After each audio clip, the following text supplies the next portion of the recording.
Hi crafters, welcome back to my Halloween series.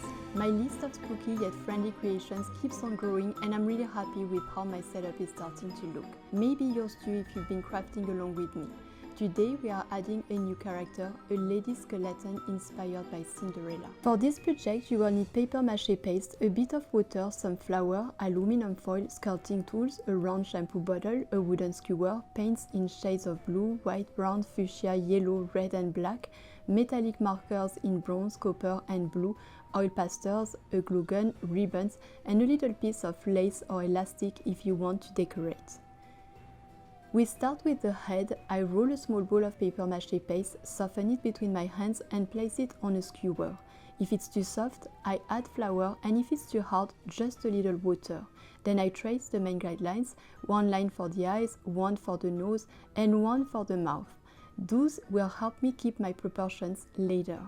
For me, the trickiest part is shaping the contour of the face. I try not to make it too long or too narrow, the sides should stay flat and both the top and bottom should be rounded. Sculpting with paper mache is not as precise as clay, so don't aim for perfection. What matters is to smooth the surface with a bit of water so it doesn't crack while drying. I use a carving tool to remove some material and bring out a more precise contour. For the nose, I attach a tiny ball of paste right on the guideline and refine it with a silicone tip tool, holding it steadily with one finger. Since this is a skeleton, I will later paint part of it black so it looks like a hollow nose, so no need to be too detailed here. Next come the eyes.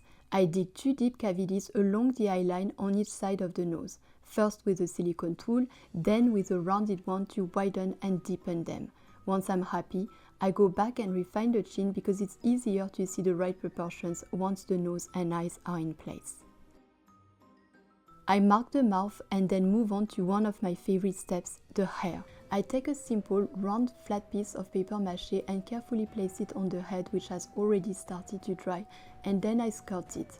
Even if I'm not a professional, I like to imagine myself as a hairdresser during this step because after all, I decide the hairstyle of my character. In this case, I was inspired by Belle from Disney. I sculpt the lines that divide the mass of hair. Even if it might seem a bit tedious, I recommend doing studies of characters before sculpting your own figure.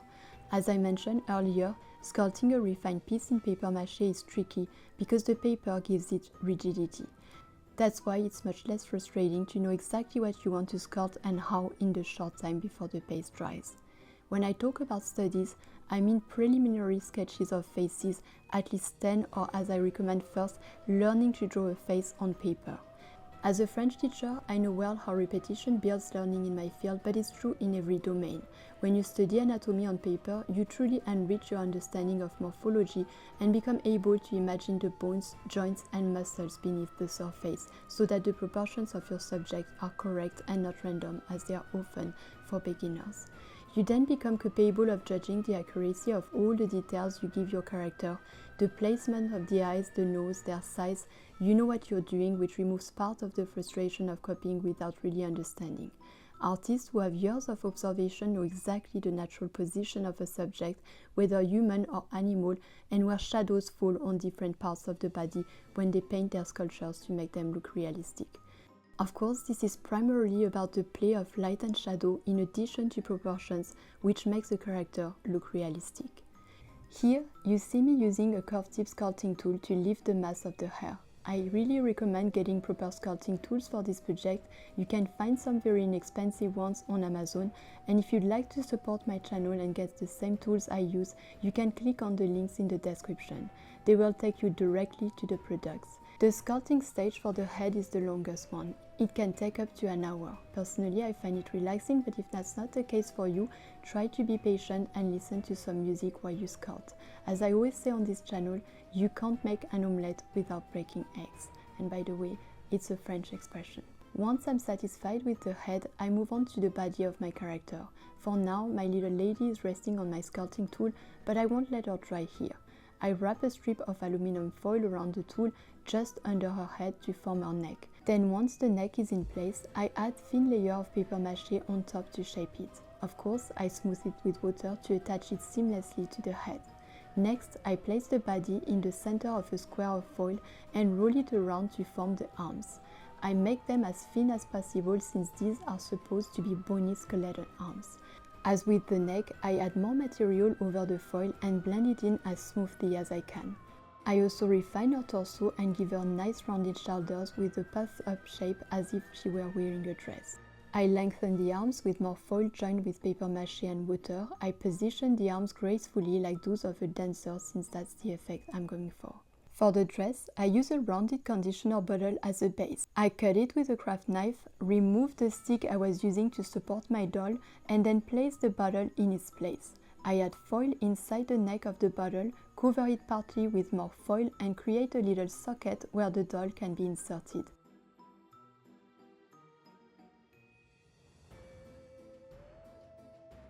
I then add paper mache quite roughly, which I will smooth later. I keep smoothing the dress, stretching and refining the paste. I continue adding more material until the bottle is fully covered. You can use a sculpting tool or even a pen for this. This stage is a bit tedious, but you can already see our doll starting to take shape. I roll the paste in my hands to warm it up and make it more supple. At the bottom of the dress, I tuck the excess paste inside the bottle.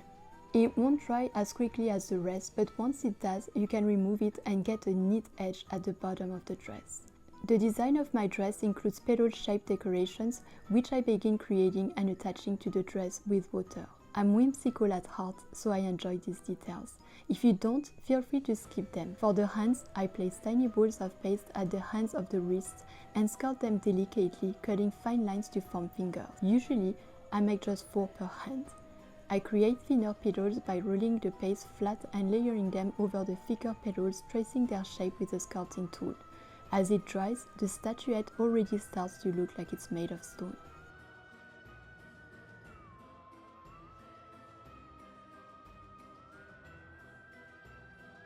I repeat the process until all the petals are layered. For those that should go under the arms, I simply cut around them to give the impression the rest is hidden underneath. I already love how it looks, and when it dries, it will be beautiful.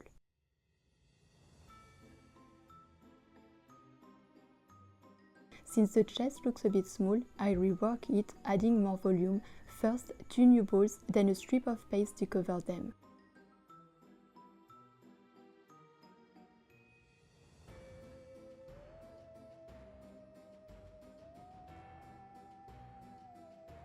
I smooth everything with water, then add folds to the dress using thin strips of paste, pitching the ends to give them volume.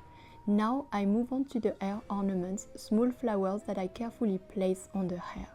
I cut a tiny circle, lay it on the head, cut the edges and curl them. In the center, I add a tiny dot to form the heart of the flower. I make 3 flowers, then add a headband using a thin strip of paper mache, smoothing it as usual.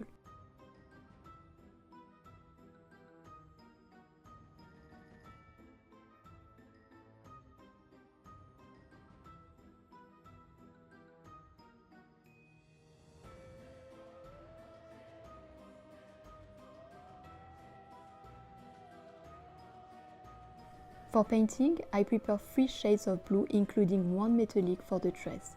I first apply the darkest blue, the metallic one, evenly over the whole dress. To strengthen the color, I apply several coats with a small round brush to avoid painting over other areas. With an even thinner brush, I lighten the areas where light would naturally fall. This step can be tricky if you haven't studied light and shadow. I really suggest training your eye to imagine the source of the light and studying photos to analyze shadows and highlights. You need strong shadows to bring out the light, so I also deepen the shadows in the folds and creases of the dress, as well as under the head, on the chest, chin, waist and under the arms. Don't worry if the dark paint looks strange at first, contrast sharpens with each layer you add. Before it dries, I blend the paint slightly with water. I decide to paint the arms blue too, so the doll has long sleeves. Then I switch to white paint for the skeleton face, including the eye sockets.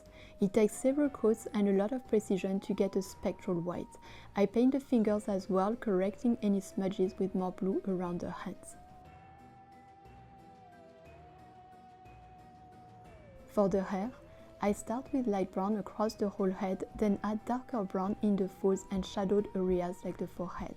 Hard to believe this figure is made from something as humble as paper mache. The material costs no more than flour and cheap glue, but if you were to sell such a piece, the high price would come from the hours of work. For a piece like this, it takes dozens of hours from start to finish. I shade the hair with lines to create volumes and simulate strands.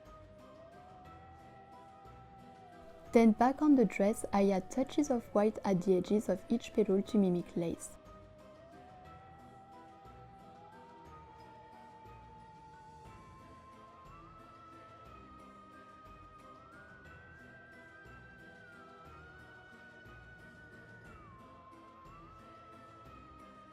I decorate the bodice with painted lines to suggest a corset, adding little white dots as lace trim. I also paint the shoulders white to form a lace collar.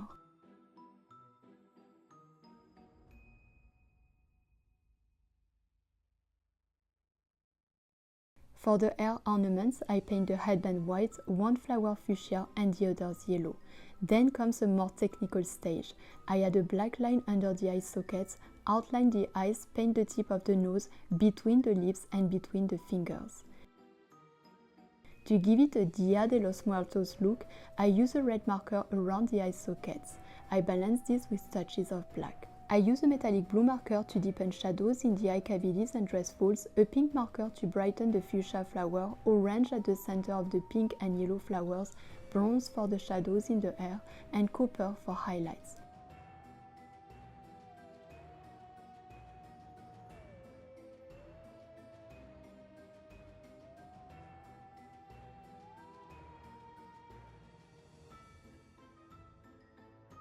I use a metallic blue oil pastel for a silky effect on the dress folds and a darker one between strands of hair.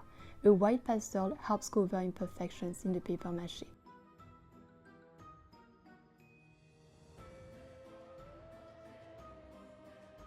I could have stopped there, but I decided to add a lace collar using the elastic band from one of my daughter's old panties. I cut it and glued it around the shoulders with hot glue, trimming the end neatly at the neckline.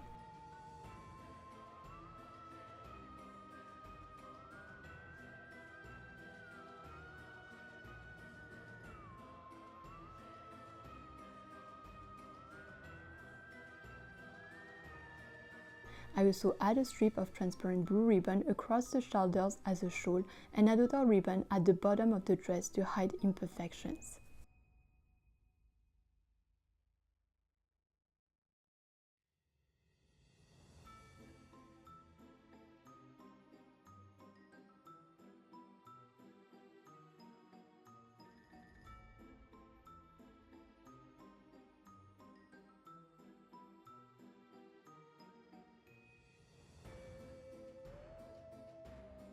I make thin paper mache cords around the neck, trace vertical lines with a knife and curl the tips to form another collar.